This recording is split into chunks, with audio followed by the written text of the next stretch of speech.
ಬಹಳ ಮುಖ್ಯವಾದಂತಹ ಒಂದು ಕ್ಷೇತ್ರ.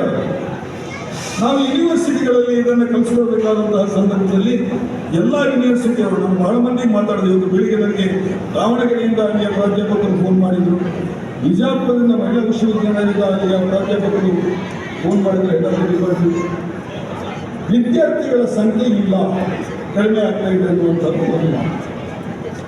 ಬೆಂಗಳೂರಿನಲ್ಲಿ ಬೆಂಗಳೂರು ನಾರ್ತ್ ಯೂನಿವರ್ಸಿಟಿನಲ್ಲಿ ಪತ್ರಿಕೋದ್ಯಮ ವಿಭಾಗ ಬಂದ್ ಆಗಿದೆ. ಅದರ ಪಕ್ಕದಲ್ಲೇ 5 ಕಿಲೋಮೀಟರ್ ದೂರದಲ್ಲಿರುವಂತಹ ಖಾಸಗಿ ಕಾಲೇಜಿನಲ್ಲಿ, ಕೃಷ್ಣ ಜಯಂತಿ ಕಾಲೇಜಿನಲ್ಲಿ ಓವರ್ಲೋಡ್ ಆಗಿದೆ. ಪತ್ರಿಕೋದ್ಯಮದಲ್ಲಿ 600 ಜನ ಇದ್ದಾರೆ. ಯಾಕೆ ಹೀಗಾಗ್ತಾ ಇದೆ? State run university and private university. ಇವತ್ತು ಸರ್ಕಾರದ ನೀತಿ ಸರಿ, ಶಿಕ್ಷಣ ಉನ್ನತ ಶಿಕ್ಷಣಕ್ಕೆ ಸಂಬಂಧಿಸಿ ಬಹಳ ಅತ್ಯುತ್ತಮವಾದಂತಹ ಗುಣಮಟ್ಟದ ಶಿಕ್ಷಣವನ್ನು ಕೊಡಬೇಕು. ಪತ್ರಿಕೋದ್ಯಮದಲ್ಲಿ ಕೆಲಸ ಮಾಡ್ತಕ್ಕಂಥವ್ರಿಗೆ ಬಹಳ ದೊಡ್ಡ ಚಾಲೆಂಜ್ ಇತ್ತು, ಬದ್ಧತೆ ಇತ್ತು ಮತ್ತು ಸಮಾಜದ ಬಗ್ಗೆ ಬಹಳ ದೊಡ್ಡ ಕಳಕಳಿ ಇತ್ತು. ಈಗ ಏನಾಗಿದೆ ಅಂತಂದರೆ, ಯಾಕೆ ಆಗಿತ್ತು ಅಂತಂದರೆ, ಪತ್ರಿಕೋದ್ಯಮ ಸ್ವತಂತ್ರವಾಗಿತ್ತು, ಪ್ರೆಸ್ ವಾಸ್ ಇಂಡಿಪೆಂಡೆಂಟ್, ಯಾರ ಹಂಗಿನಲ್ಲಿರಲಿಲ್ಲ.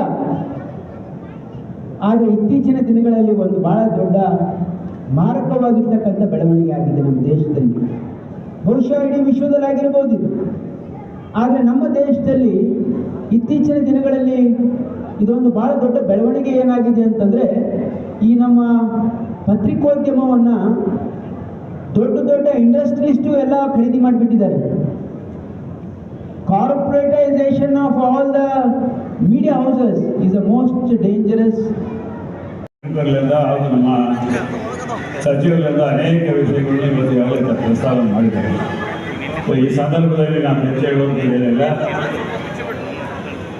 ನಮ್ಮ ದೇಶದ ಇತಿಹಾಸದಲ್ಲಿ ಸ್ವಾತಂತ್ರ್ಯ ಪೂರ್ವಾವಸ್ಥೆಯಿಂದ ಬಂದ ನಂತರ ಪತ್ರಿಕೋದ್ಯಮದ ಮುಖ್ಯ ಭಾಳ ಅತ್ಯುತ್ತಮವಾಗಿರ್ತಕ್ಕಂಥ ಪ್ರಮುಖ ವಹಿಸಿರ್ತಕ್ಕಂಥದ್ದು ನಮ್ಮೆಲ್ಲರಿಗೂ ಗೊತ್ತಿರುವಂಥ ವಿಷಯ. ಹಿಂದಿನ ಕಾಲದಲ್ಲಿರ್ತಕ್ಕಂಥ ಕೆಲವೇ ಪತ್ರಿಕೆಗಳು ಭಾಳ ನಿಸ್ವಾರ್ಥದಿಂದ, ಪ್ರಾಮಾಣಿಕತೆಯಿಂದ ದೇಶದ ಪರಿಸ್ಥಿತಿ ಸರಿದೂಗಿಸ್ತಕ್ಕಂಥ ಒಂದು ಪ್ರಯತ್ನದಲ್ಲಿ ಮಾರ್ಗದರ್ಶಿಸಲಾಗಿರ್ತಕ್ಕಂಥ ಸಂದರ್ಭವನ್ನು ನಾವು ನೋಡಿದ್ದೀವಿ. ಬರ್ತಾ ಬರ್ತಾ ಪತ್ರಿಕೆಗಳು ಅತಿ ಹೆಚ್ಚು ಜನಸಂಖ್ಯೆ ಯಾವ ರೀತಿಯಾಗಿ ಹೆಚ್ಚಾಗ್ತದೆ ಅದೇ ರೀತಿಯಾಗಿ ಪತ್ರಿಕೆಗಳು ಸಹಿತ ರಾಷ್ಟ್ರ, ರಾಜ್ಯ ಹಾಗೂ ಜಿಲ್ಲಾ ಮಟ್ಟದಲ್ಲಿ ಪತ್ರಿಕೆಗಳು ಹೆಚ್ಚಾಗ್ತಾ ಬಂದಿದೆ. ಬಂದ ನಂತರ ಪರಿಸ್ಥಿತಿಗಳು ಸಹಿತ